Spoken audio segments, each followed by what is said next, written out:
Soul levelling का episode 3 भी आ गया है, जिसमें फाइनली इसमें जिन्हों के फादर दिखाए गए हैं और उनकी इधर पावर भी रिवील हुई है। जिसमें सबसे बड़ी इस एपिसोड की हाईलाइट है चाय हाय को दिखाना, जिसे देख के तुम समझ ही जाओगे। और अब यहाँ पे अपना जिन्हू सीधा डीमन से लड़ पड़ा है। इसकी फाइट को देखने के लिए इस एपिसोड को शुरू से शुरू करते हैं।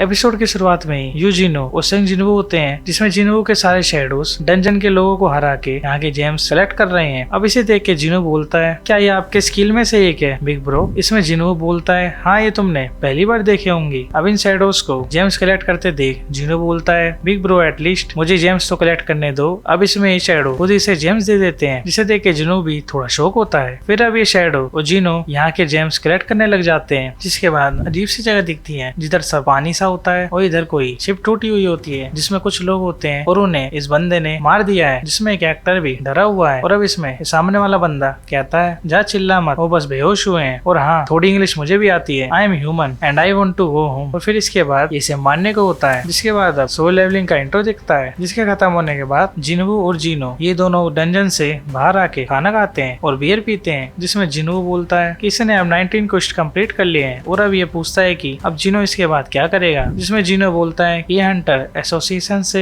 गिल्ड मास्टर का लाइसेंस ले लेगा, जिसके बाद ये अपने डैड से उसे एक नेगोशिएशन शिप की तरह काम करेगा। आगे फिर ये चुप होके बोलता है, अगर मैं तुम्हें बोधर करूँ तो बता देना। इसके बाद जिनो बोलता है, मुझे लगता है तुमने ज्यादा पी ली है। इसमें फिर जिनो बोलता है, मेरे से 10 साल बड़ा एक भाई है जो मुझसे हर चीज मांगे और जिसमें मेरी और उसकी कभी नहीं बनती, और काश कि तुम मेरे बड़े भाई होते और तुमने मेरी इतनी जान भी बचाई है। अब इसके जवाब में जिनो कहता है, तो आज तुम मेरे छोटे भाई हो। अब ये बात सुन के जिनो रोने लग जाता है और अभी से सारा अपना मीट भी देने लग जाता है। जिसके बाद सीन एक प्रिजनर का दिखता है, इसके बारे में दो लोग बात कर रहे हैं और कह रहे हैं कि ये एक मैजिक बिश की तरह है और ये 10 साल पहले डेंजर में फंस गया था और अब ये यूएस के गेट में मिला है और अब इनके असिस्टेंस के लिए हुआंग दोंगसू आएगा और अभी फिलहाल हुआंग दोंगसू रास्ते में ही है। अब आगे सीन जिनवू और जिना का दिखता है, जिसमें जिनवू फिर से एक ट्रिप पे जा रहा है, जिसमें जिना बोलती है, तुम कितने बिजी हो, तुम इतने टाइम बाद इधर आए और अब फिर से एक ट्रिप पे जा रहे हो। और फिर ये पूछती है, लेकिन तुम किसके साथ जा रहे हो? इसमें जिनवू बोलता है, मैंने बताया था ना मैं अपने दोस्त के साथ जा रहा हूँ। अब इसमें जिना बोलती है, अरे तुम्हारी गर्लफ्रेंड कब बनेगी? और अब फिर जिनवू यहाँ से चला जाता है। आगे फिर जिनवू बाहर एक और की निकाल के डंजन के अंदर चला जाता है, जिसमें इसके चारों ओर डीमन दिखते हैं, जिसमें अब इसके पास टास्क है कि इसे 10,000 डीमन सोल्स कलेक्ट करने हैं। अब इसमें जिनवू बोलता है, 10,000 हो या 1 लाख, मैं इन सबको मार के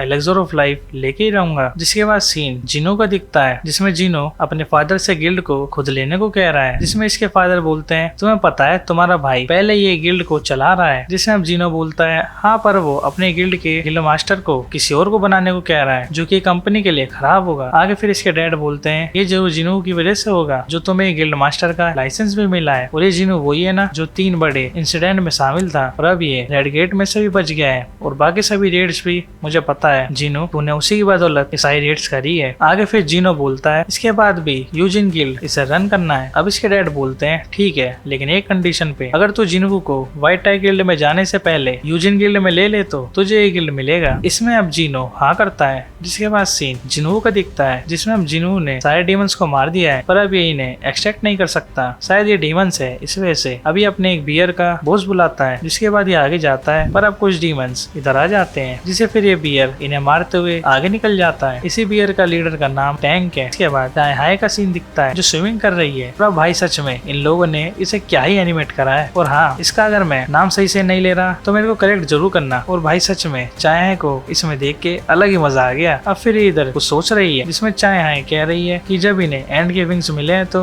ये पब्लिक क्यों नहीं करते। इसमें चोई होंग बताता है कि अगर ये सबको पता लगा तो इसमें सब टेंशन में आ जाएंगे और ये इसे एसोसिएशन वालों ने ही बोला है, इसलिए बस ये बात कुछ लोगों को ही पता होना चाहिए। अब आगे जिनवू का सीन दिखता है, जिसमें जिनवू बोलता है, मैं ये देख के डर गया था कि एस रैंक डेंजर है लेकिन ये डीमन बी रैंक वाले हैं, और ये जैसे जैसे ऊपर फ्लोर पे जा रहा है वैसे वैसे ही डीमन और स्ट्रॉन्ग आ रहे हैं। और अब आगे जिनवू रुक के खाना खाता है और ये सोचता है कि अगर सब ऐसे चलता रहा तो 100th फ्लोर तक ये इतना स्ट्रॉन्ग बन जाएगा कि कोई सोच भी नहीं सकता। और अब जिनवू एक के बाद एक फ्लोर पे जाके सारे डीमंस की सोल्स को कलेक्ट कर लेता है और ये आ जाता है एक डीमन आर्मी के सामने, जिसका लीडर एक बड़ा सा रेड कलर का डीमन है। जिसके आगे सीन हाइजिन और आहांग का दिखता है, जो कि ये लोग यहाँ जिनवू पे नजर रख रहे हैं। और इसमें हाइजिन बोलती है कि वो वो घर पे नहीं है, उसके घर पे बस उसकी सिस्टर ही है, जो कि उसे ये पता है कि बस जिनवू एक ट्रिप पे गया है और अब इनका आना भी यहाँ पे वेस्ट हो गया। अब इसमें मिस्टर आहा बोलते हैं जिनवू ने रिसेंटली बहुत से रेड कंप्लीट करी है, पर फिलहाल कुछ टाइम पहले वो सिटी के मिडल में दिखा था। इसमें हाइजिन बोलती है तुम्हें सब कैसे पता है। इसमें आहा बोलता है हमें ये बात एसोसिएशन वाले बताते हैं। आगे फिर सीन वापस जिनवू का दिखता है, जिसमें इस डीमन की आर्मी को मारने करने के लिए जिनवू अपनी शैडो आर्मी भेजता है और बोलता है तुम इसकी आर्मी को देखो और मैं बॉस को देखता हूँ। जिसके बाद अब इनका बॉस जिनवू की आर्मी को मारता है। फिर इधर गुस्से में आके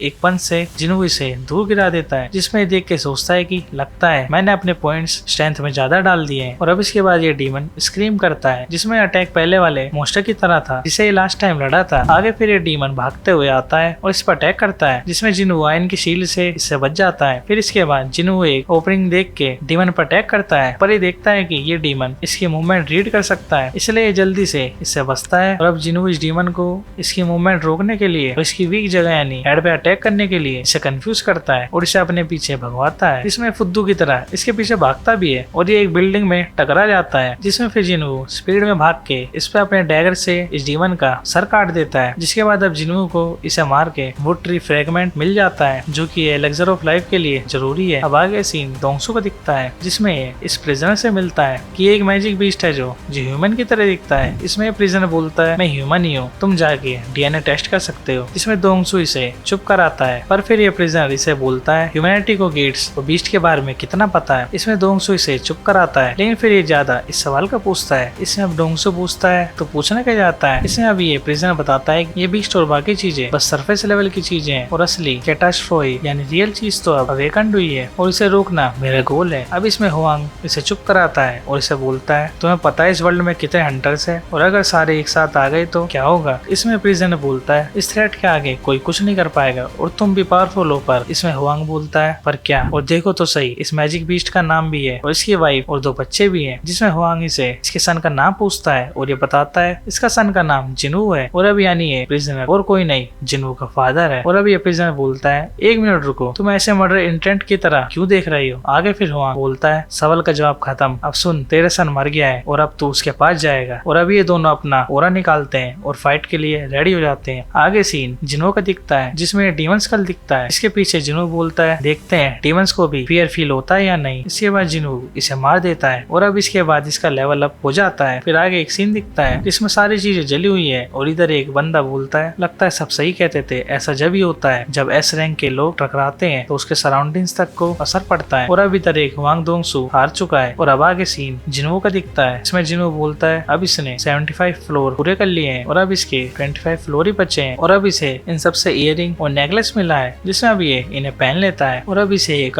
लूट बॉक्स में मिलता है, जिसे इससे एक रैंडम की मिलती है जिसे ये आगे देखेगा। और अब जिनवू को एलेक्सर ऑफ लाइफ में से 2 चीजें मिल गई है और अब बस इसे अपनी मॉम को ठीक करने के लिए इसे एक ही आइटम चाहिए। और अब इसके बाद ये यहाँ से चला जाता है। और अब इसी के साथ एपिसोड 3 भी यहीं पे एंड हो जाता है। और अब भाई एपिसोड में भी काफी चीजें दिखी है, जिसमें फाइनली हमारी चाय को इन्होंने क्या ही एनिमेट करा है। और अब आगे देखते हैं जिनवू के फादर दोंगसू को हरा के कहाँ घूम रहे हैं। और हाँ भाई पिछली वीडियो से इस वीडियो पे थोड़ा प्यार और दिखा देना, क्योंकि मैं तभी ऐसी वीडियोस और कंटिन्यू कर पाऊंगा और इसके बारे में और भी वीडियोस बना पाऊंगा। और अगर सोलो लेवलिंग से रिलेटेड और भी वीडियो चाहिए तो अगले एपिसोड से पहले एनिमे जो चैनल को सब्सक्राइब कर लेना और वीडियो को भी लाइक कर देना।